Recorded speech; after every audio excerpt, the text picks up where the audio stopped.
Karibuni tena ili tuweze kuendelea kujifunza neno lake Mungu kutoka mahali tulipoachia.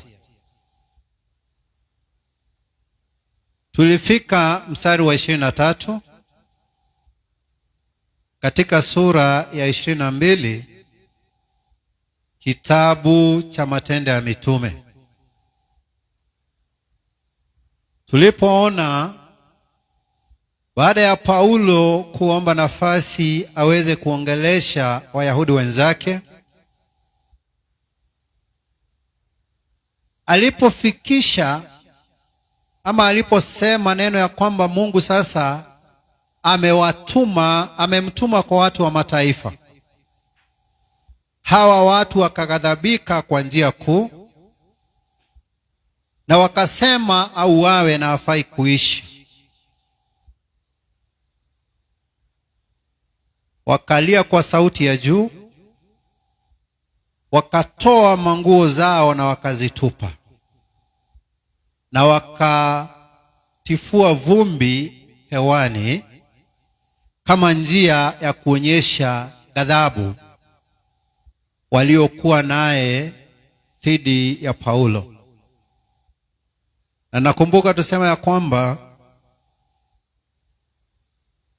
Wayahudi, sababu Mungu aliwachagua kama taifa spesheli miongoni mwa watu wa mataifa, kusudi lake Mungu kuchagua taifa la Israeli ilikuwa ni kwamba kupitia kwa hili taifa la Israeli watu wa mataifa waweze kumfahamu Mungu.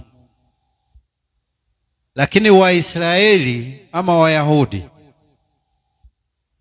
walichukua hili jambo kwa njia ambaye haikuwa ya uungu, wakajifanya kwamba wao ni spesheli, wao ndio wanadamu mbele zake Mungu, na Mungu ni wao peke yao, na watu wa mataifa hawafai kujihusisha na huyu Mungu kwa njia yoyote ile. Na nilipokuwa nikiwaza kuhusu hiyo hali ya Waisraeli, ya kwamba Mungu aliwateua kama taifa spesheli. Na ukienda usome maandiko katika Agano la Kale, Mungu anasema ya kwamba hakuwachagua sababu walikuwa taifa kubwa ama kwa sababu walikuwa wengi. La, aliwachagua ili awainue, ili awajenge, ili asimame nao, ili katika uchache wao ukuu wa Mungu uweze kuonekana. Lakini nao wakalichukua hili jambo tofauti, wakawa ni watu wa kuringa, kujidai na kudharau wengine. Hakika ni kuwa kama Mungu angekuwa anataka kuchagua taifa ambalo lilikuwa na watu wengi, ambalo lilikuwa kuu, Waisraeli hawangechaguliwa. Lakini alichagua taifa lililokuwa ndogo, lilokuwa na uchache, ili aweze kujidhihirisha kwa mambo ambaye amewatendea na kuandamana nao nyakati zote, hata wakati walikuwa wamemkosea. Sasa nilikuwa naona nikichukua kwanza hali yangu kibinafsi. Mimi wakati niliokoka, nilikuwa katika hali mbaya sana ya kimaisha.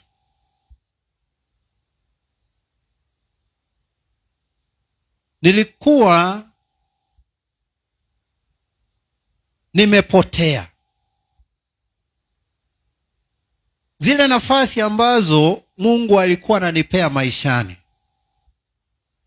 nilikuwa nazitumia dhidi yake na kujiharibu mimi mwenyewe. Hata wakati huo nilipokuwa kazini, sikuwa naonekana kama mtu. Kila wakati ni kukosana na wakubwa wangu na wenzangu, mpaka ikafika kiwango cha kudharauliwa. Hata ingetakikana mtu aende afanye kazi mahali fulani, singeitwa, na tungetumwa kazi na mtu, lazima angeongezewa maneno, aambiwe angalia huyo mtu sana. Nilikuwa katika hali ya chini sana. Naye Mungu, jinsi alivyoteua Waisraeli katika uchache na udogo wao, akanichagua kupitia kwa Yesu Kristo, akaniokoa, akaniosha, akanitakasa, akanikomboa kutoka utumwa wa dhambi, na akanifanya mtumishi wa haki na utakatifu wake. Sasa, na najua wengi wetu ambao tunasema tumeokoka, tukijiangalia mahali tulipokuwa wakati Mungu alituokoa, hakika tunaweza jiweka katika nafasi ya hawa Waisraeli. Kumbuka walipokuwa Misri, wakiwa watumwa, wakisimamiwa na watu ambao walikuwa wanawapiga kwa mijeredi wakati walikuwa naendelea na kazi ya utumwa. Walikuwa nafanya kazi ambaye hawakuwa naona faida ama manufaa yake. Na Mungu naye akatuma Musa, mtumishi wake, aende awakomboe kutoka utumwa, awaelekeze katika nchi ya ahadi, nchi ambayo alisema ya kwamba itakuwa ikitiririka asali na maziwa. Huo ni mfano wa kuonyesha utele, rotuba ya nchi ambaye wataenda kupelekwa naye Mungu. Wakaandamana na Mungu na akawafikisha nchi ya ahadi, akiwapigania kwa maadui, akiwapea chakula kwa njia za maajabu. Hata Biblia inasema ya kwamba walizunguka jangwani miaka 40. Viatu vyao havikuisha, hata manguo yao hayakuisha.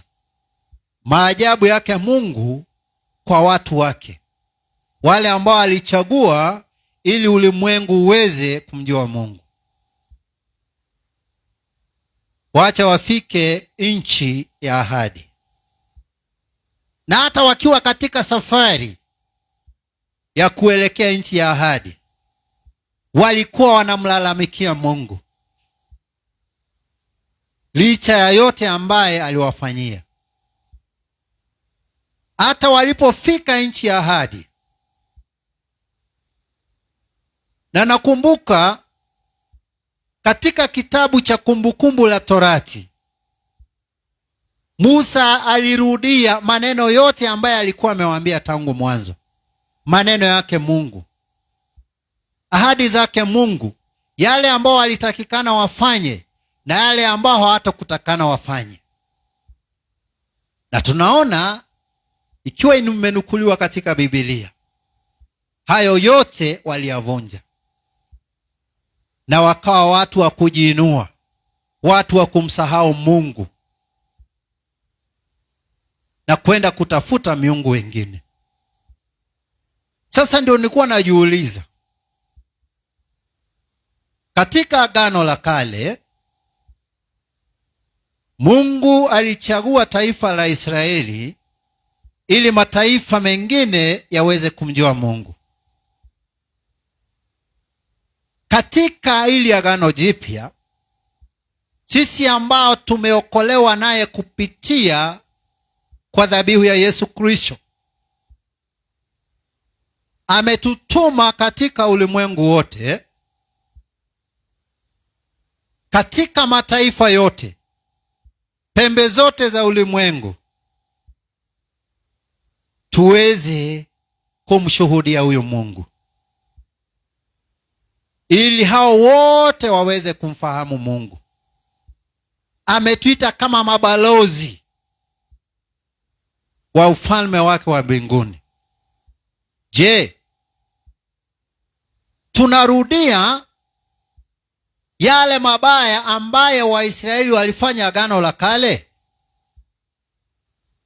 Sababu mambo mabaya ambayo yameandikwa, ama matendo mabaya ambaye tunaona yamenukuliwa katika Biblia, yamewekwa pale ili tujifunze, tusiweze kurudia hayo matendo. Na yale mazuri ambayo yamenukuliwa katika Biblia yamewekwa pale ili tuweze kuyaiga. Na tumeambiwa hivyo katika awamu ya kwanza. Kwa hivyo ni vizuri kila mmoja wetu ajiulize, je, sababu nimeokoka, sababu Mungu amenikomboa, sababu ameweka tumaini maishani mwangu, je, mimi ni balozi wake mzuri, ama mimi ni mtu wa kuringa, kujidai, kudharau wengine na kuona kama hawafai?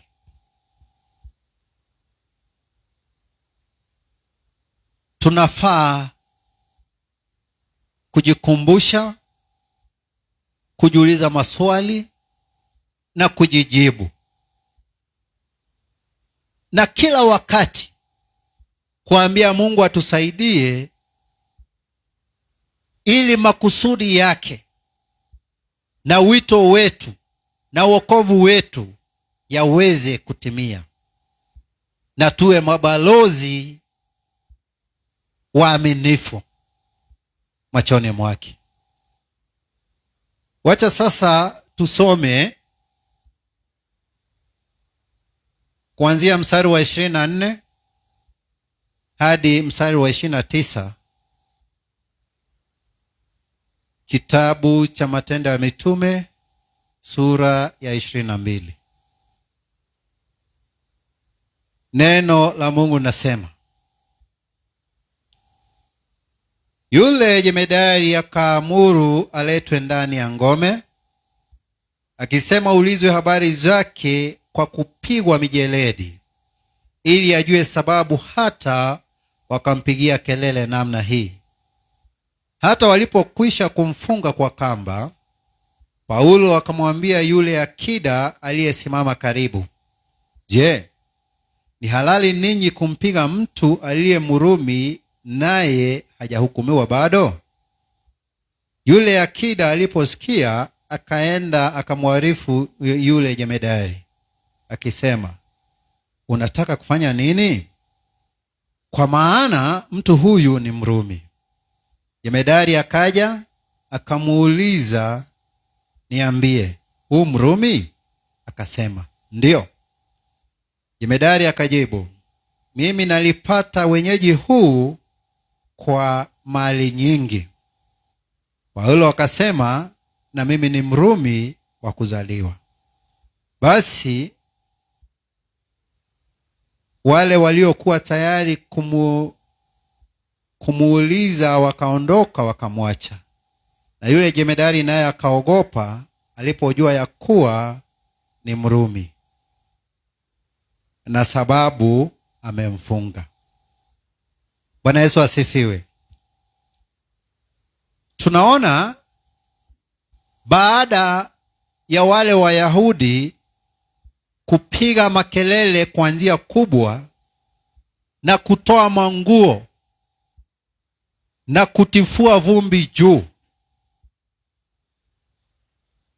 jemedari ama aliyekuwa akisimamia majeshi wa Rumi ambao walikuwa katika mji wa Yerusalemu akaamuru ya kwamba Paulo aletwe kwenye ngome, ama ni chumba ambacho kilikuwa kimejengwa sehemu ya juu. Sana sana kilikuwa kinatumika kama chumba cha ulinzi. Aletwe pale kwenye ngome, na akasema ya kwamba ahojiwe kwa njia ya kucharazwa viboko, ili aweze kujua ni kwa nini hawa Wayahudi wamepiga kelele sana dhidi ya Paulo. Wakati ule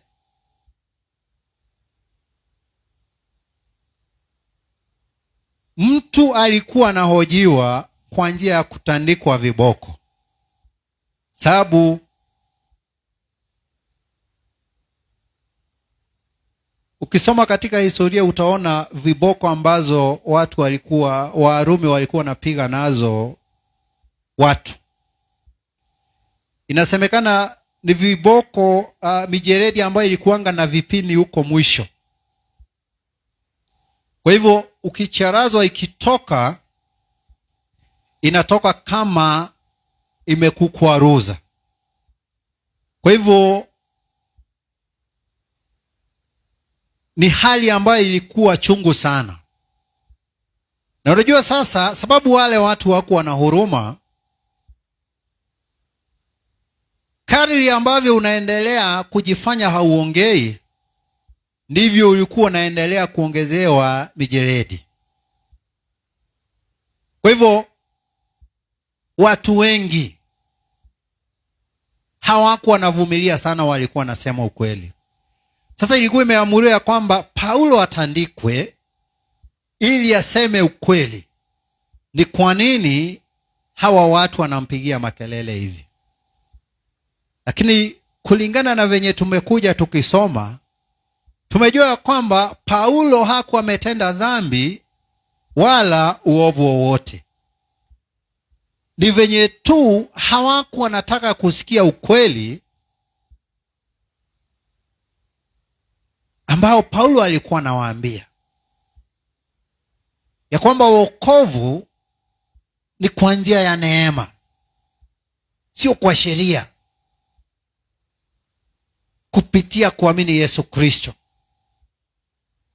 Na wokovu sio wa Waisraeli peke yake.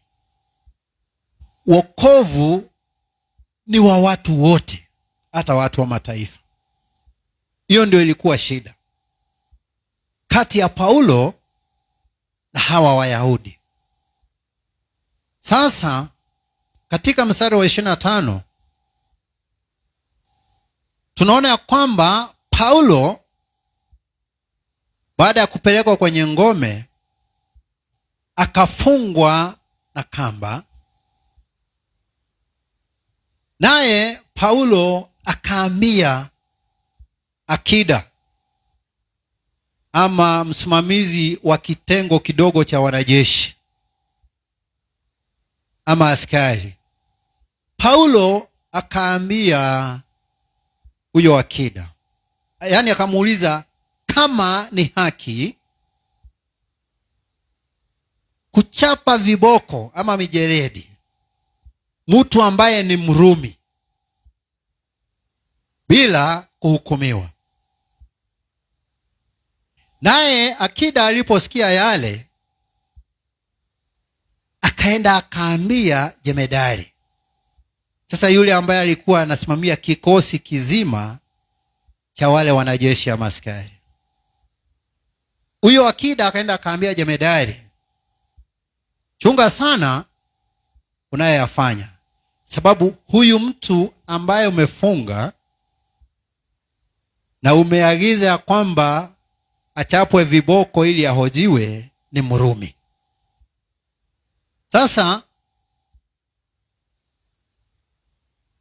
huyo jemedari akakuja akauliza Paulo kama kweli yeye ni Mrumi, na Paulo akasema ndio.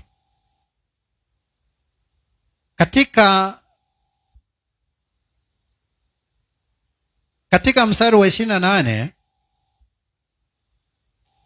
huyu sasa jemedari akaambia Paulo, lakini nafikiri wengine wanachanganyikiwa kwa nini Paulo ni Mrumi, lakini nitakuja kuelezea.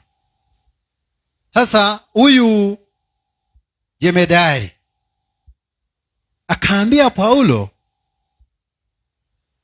kwa kiwango kikubwa sana cha fedha alinunua uraia wa Rumi. Na ukisoma kwa Biblia ya Kizungu inaelezea vizuri sana, sababu wanasema with a great sum I obtained this freedom. Yaani kumaanisha Urumi, sababu wakati ule Warumi ndio walikuwa watawala wa ulimwengu na walikuwa wanashika nchi na kuziweka chini ya mamlaka yao. Mtu kuzaliwa akiwa Mrumi alikuwa inasemekana ya kwamba amezaliwa akiwa huru. Kuwa Mrumi wakati ule ilikuwa ni kuwa huru. Naye Paulo akamwambia ya kwamba alizaliwa akiwa Mrumi ama akiwa huru.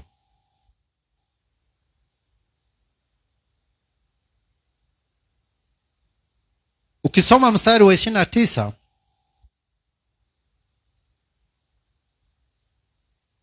Biblia inasema ya kwamba baada ya jemedari kusikia kwamba Paulo ni Mrumi, akaondoka kutoka kwake,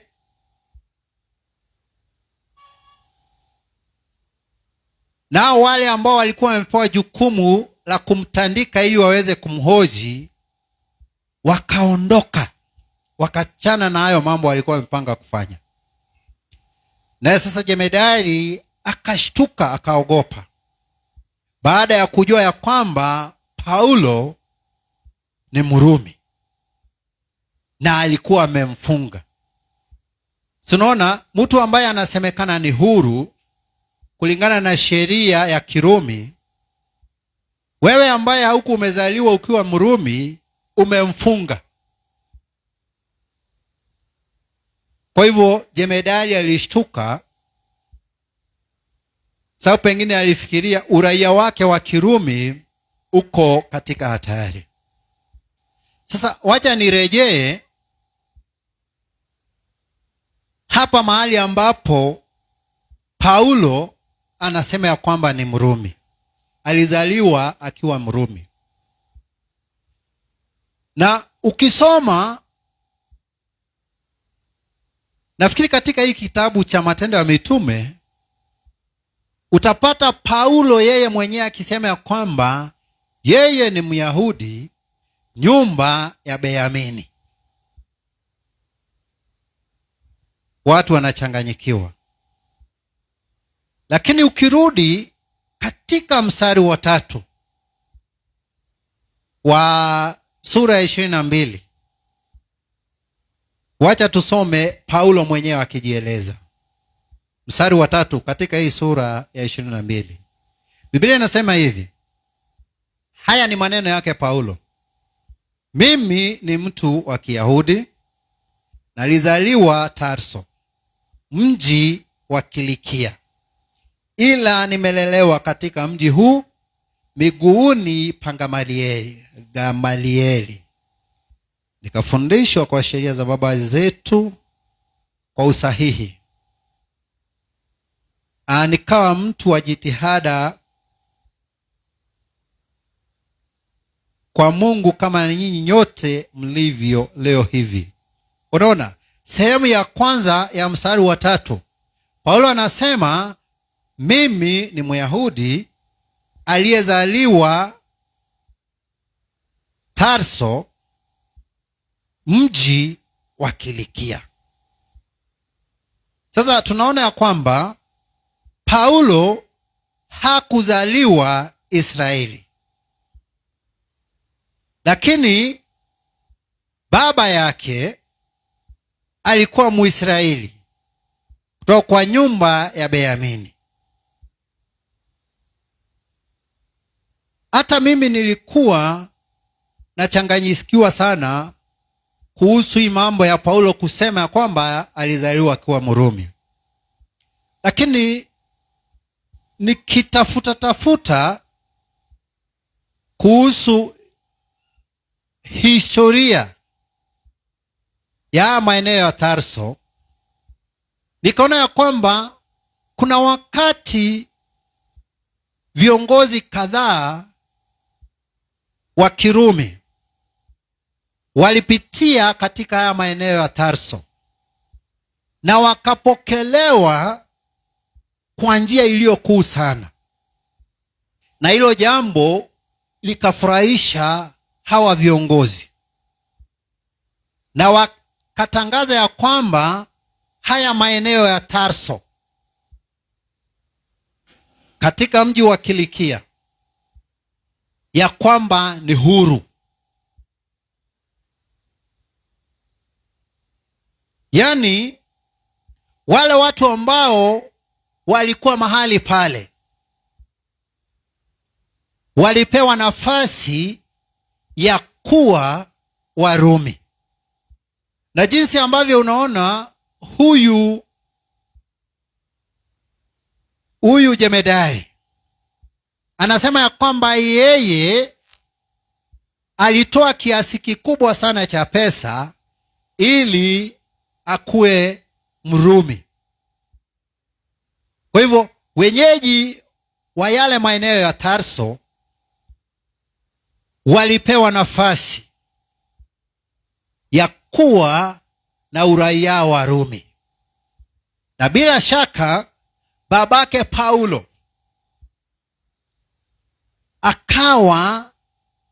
alikuwa Myahudi ambaye ako na uraia wa Kiroma. Ile inaitwa dual citizenship. Sasa akiwa pale Tarso na mkewe, ndipo Paulo alipozaliwa. Kumaanisha wazazi wake ambao ni Wayahudi, wakati walikuwa wanampata Paulo, walikuwa katika yale maeneo ya Tarso ambapo watu walikuwa na uhuru wa kuwa Warumi. Wazazi wakiwa wa nchi fulani, mtoto akizaliwa pale katika ile nchi, bila shaka huyo mtoto ni wa hiyo nchi. Kwa hivyo Paulo alizaliwa na wazazi ambao walikuwa Wayahudi na walikuwa na uraia wa Kirumi. Ndiposa nasema ya kwamba alizaliwa akiwa Mrumi. Nafikiri kama kulikuwa na utata umeweza kueleweka. Kwa hivyo sio ati Biblia inajichanganya. Unajua watu ambao wanataka kupingana na Biblia na kuonyesha Biblia ni kama iko na utata, anaweza kukuambia kuja, hebu soma hapa. Paulo alikuwa Mrumi, na pande mwingine anasema alikuwa Myahudi. Anakuchanganya. na usipokuwa na ufahamu utashindwa na la kusema na utakejeliwa.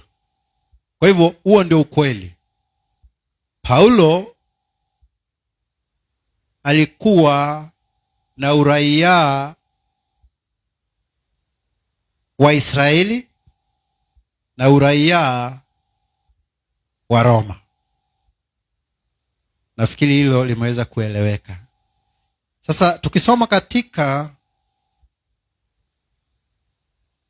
wacha tusome mstari wa 30 ili tuweze kutamatisha hiyo sura.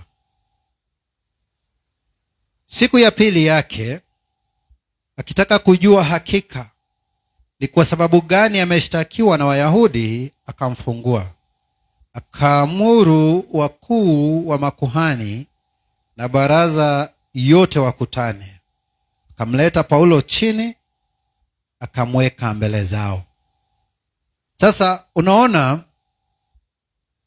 baada ya huyu jemedari kujua ya kwamba Paulo ni Mrumi, ile mbinu alikuwa anatumia, alikuwa anataka itumike ya kumhoji Paulo ili kujua ukweli, ikabadilika. Ikakuwa sasa siku iliyofuatia, sababu alitaka kujua ni kwa nini hawa Wayahudi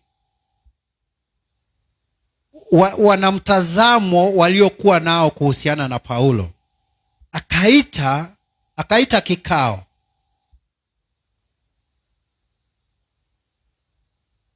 Akaita wakuu wa makuhani na baraza wote wakutane. Akamleta Paulo chini, yani kutoka kwa ngome, akamweka mbele zao. Si unaona sasa, sio kuchapwa, sio mijeredi. Ni hawa sasa waongee, waweke mashtaka dhidi ya Paulo, naye Paulo ajitetee ili jemedari aweze kupata ukweli. Nakumbuka ndugu yetu Paulo hakuna makosa ambaye alikuwa amefanya. Amewekwa mbele zao ili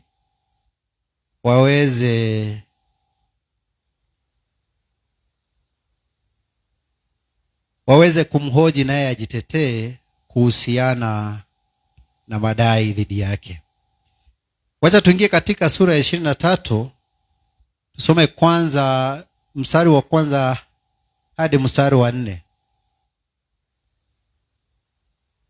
Sababu hii ni habari ambayo inaendelea. Imegawanya tu na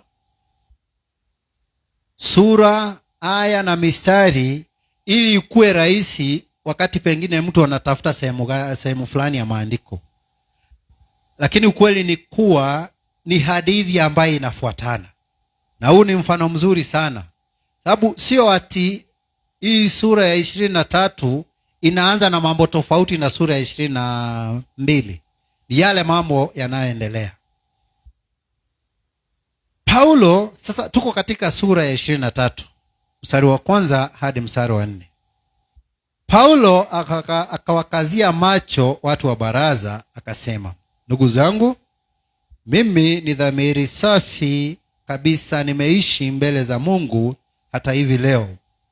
Kuhani mkuu Anania akaamuru wale waliosimama karibu naye wampige kinywa chake. Ndipo Paulo akamwambia, Mungu akupige wewe, ukuta uliopakwa chokaa. Wewe umeketi kunihukumu sawasawa na sheria, nawe waamuru nipigwe kinyume cha sheria. Wale waliosimama karibu wakasema, je, umetukana kuhani wa Mungu? Sasa unaona,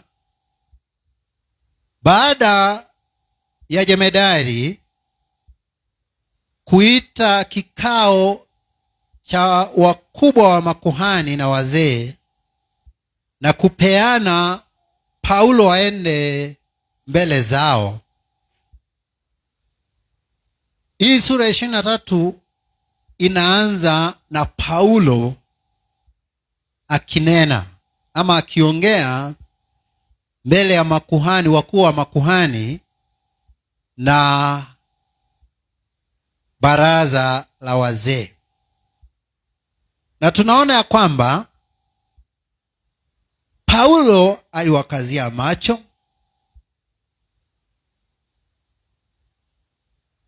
na akawaambia, sikia, Paulo hata baada ya hao watu kumdhulumu, kumchukia,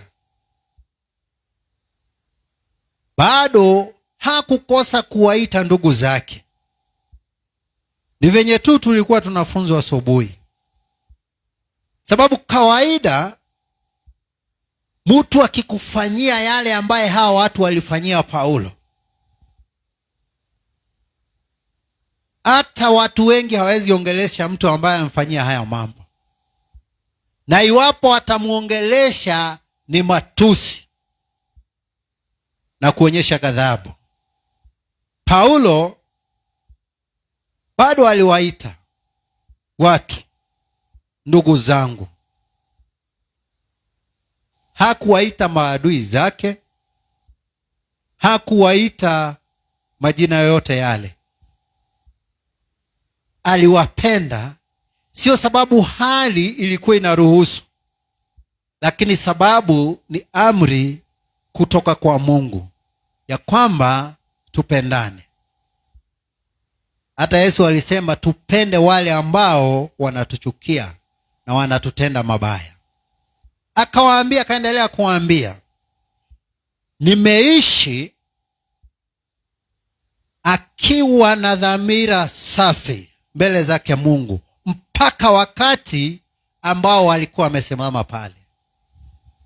Hilo ni jambo muhimu sana na la maana sana, ya kwamba Paulo licha ya kupitia shida na dhuluma na mateso ambaye alipitia sababu ya Kristo, hakuwa na shaka. Dhamira yake ilikuwa safi, ilikuwa sawa mbele zake Mungu mpaka ule wakati ambapo alikuwa amesimama mbele zao. Na tunafaa kujiuliza, wakati tunapitia yale ambayo tunapitia sababu ya Kristo, sababu ya kuokoka, sababu ya kuamua kuishi tukiwa haki na huru katika Kristo, je, dhamira yetu inakuwa sawa mbele zake Mungu?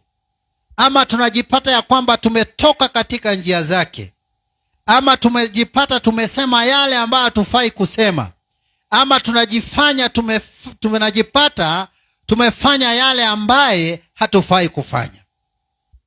Na Mungu atusaidie ya kwamba hata wakati tunapitia yote ambaye tunapitia, sababu yake, sababu ya Kristo, sababu ya wokovu, sababu ya huduma, sababu ya kuwa haki mbele zake, dhamira zetu zibaki kuwa safi mbele zake Mungu, sio mbele za wanadamu, mbele zake Mungu, kama vile ambavyo Paulo alisema.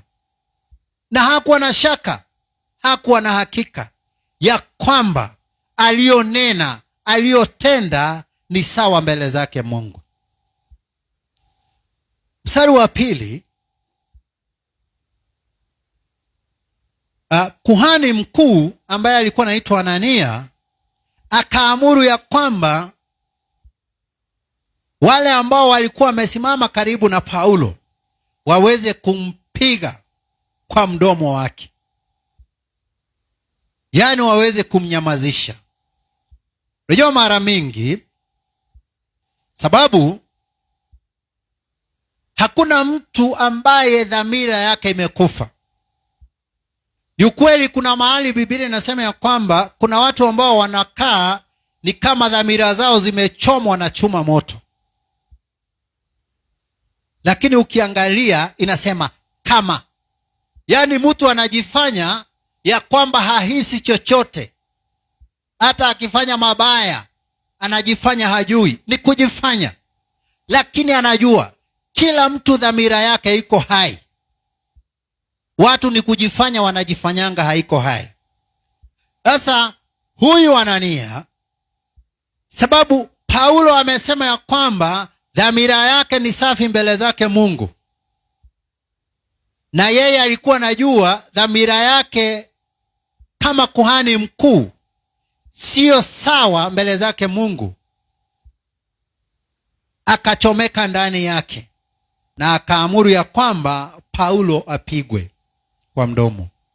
Na hili ni jambo ambalo linaenda likijirudia wakati watu wananenewa kuhusu haki,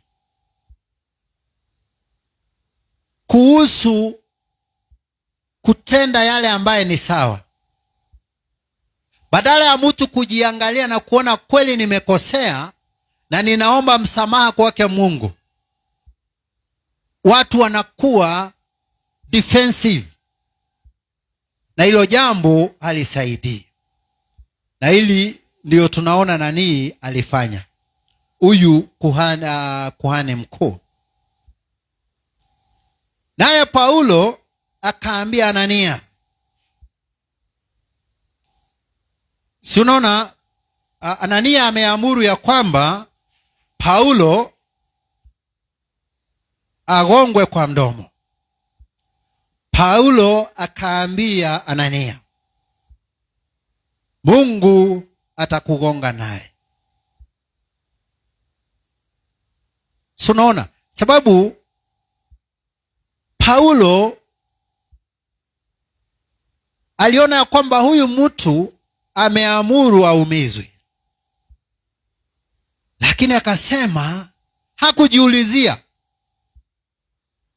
hakuongea vibaya. Alisema ya kwamba Mungu naye atamugonga tu huyo kuhani mkuu. Hii ukienda usome katika Kumbukumbu la Torati sura ya 32 mstari wa 35 na Zaburi 99 mstari wa kwanza, utaona Biblia ikisema ya kwamba kisasi ni chake Mungu. Kwa hivyo Paulo hakujilipisia kisasi, alijua kwamba kisasi ni cha Mungu, na ndio sababu akaambia kuhani mkuu, venye umenifanyia Mungu naye atakufanyia, sababu kisasi ni chake. Hatuna nafasi ya kujiulizia, hatuna nafasi ya kujibu maovu na maneno mabaya ambayo yanaelekezwa kwetu. Tunafaa kumwachia Mungu, sababu kisasi ni chake.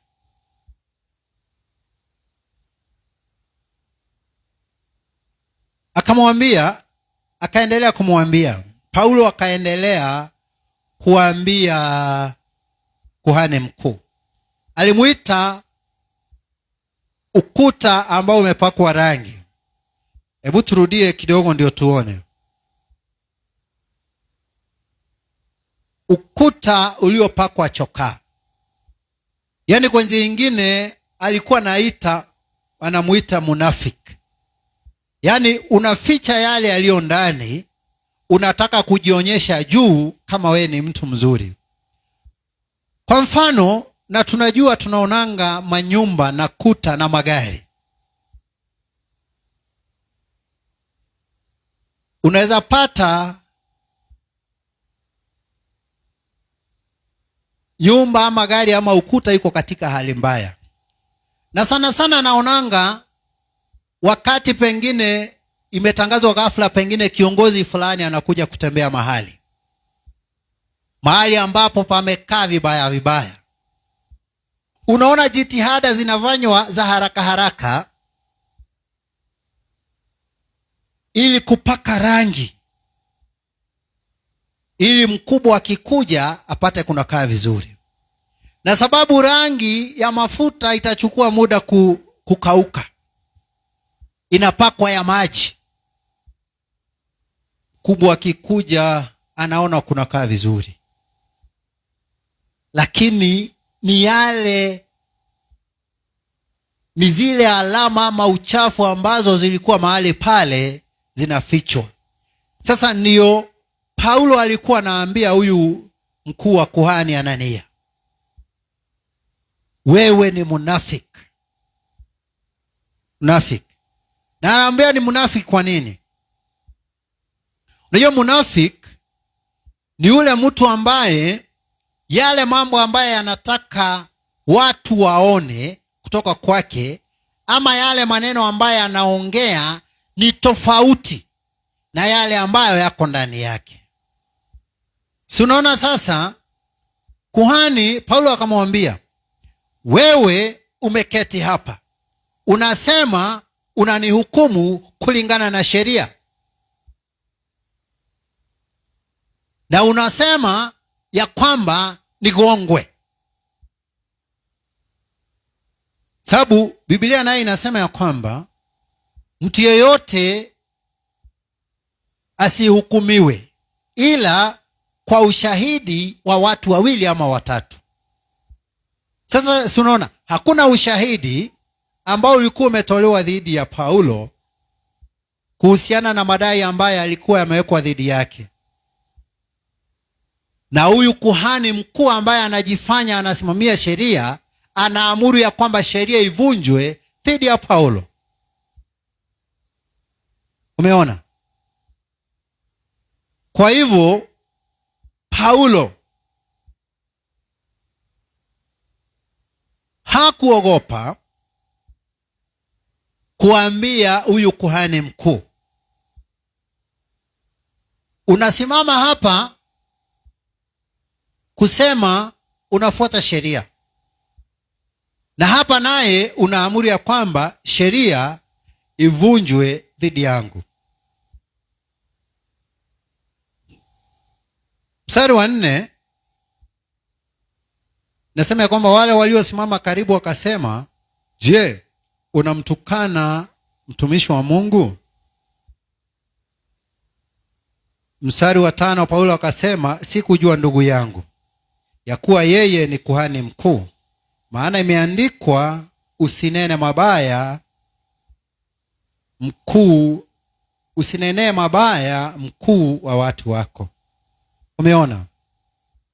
Lakini uzuri ni kuwa Paulo alipata nafasi ya kuambia huyu kuhani mkuu ya kwamba ana unafiki. Sababu Paulo hakutarajia kwamba kuhani mkuu anaweza kaa pale na amuru ya kwamba sheria ivunjwe dhidi yake. Kwa hivyo kulingana na maneno ama amri ambayo Anania alitoa ya kwamba sheria iweze kuvunjwa dhidi ya Paulo kwa njia ya kumchapa kabla ya kuhukumiwa, Paulo hakuwa anatarajia ya kwamba Anania ni kuhani mkuu. Alikuwa nafikiria ni mtu kawaida. Na tunafaa kujiuliza, tumeona huyu Paulo ndugu yetu akiita huyu kuhani mkuu wa makuhani ukuta uliopakwa chokaa. Tunafaa kujiuliza, je, sisi wakati watu wanatuangalia, yale ambayo wanaona ni sawasawa na yale yaliyo ndani yetu? Sisi ambao tunajipeana ama kujionyesha kama watu watakatifu sana, je, kwa hakika sisi ni watakatifu na wenye haki mbele zake Mungu? Ama tunakaa kama huyu Anania ambaye alikuwa anajifanya kwamba yeye ni mwenye haki mbele zake Mungu, ni mtu ambaye anaweka sheria za Mungu kikamilifu, ilhali kutoka ndani yake ni sawasawa na sheria ikivunjwa. Tunafaa kujiuliza hayo, sababu uzuri, mimi naweza nikakudanganya kupitia kwa yale ambayo unaona kutoka kwangu. Wewe pia unaweza ukanidanganya kupitia kwa yale ambaye ninaona kutoka kwako. Lakini mimi mwenyewe siwezi nikajidanganya. Wewe mwenyewe hauwezi ukajidanganya. Ninajijua, unajijua. Na pia hatuwezi danganya Mungu, sababu kila kitu ki wazi machoni mwa Mungu.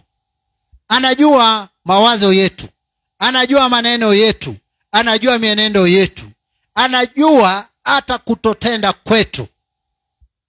Hakuna lolote lililofichika mbele zake Mungu. Kwa hivyo tunashukuru Mungu sababu ya umbali ambao tumefika. Tutatamatishia hapo, na Mungu naye aweze kutubariki.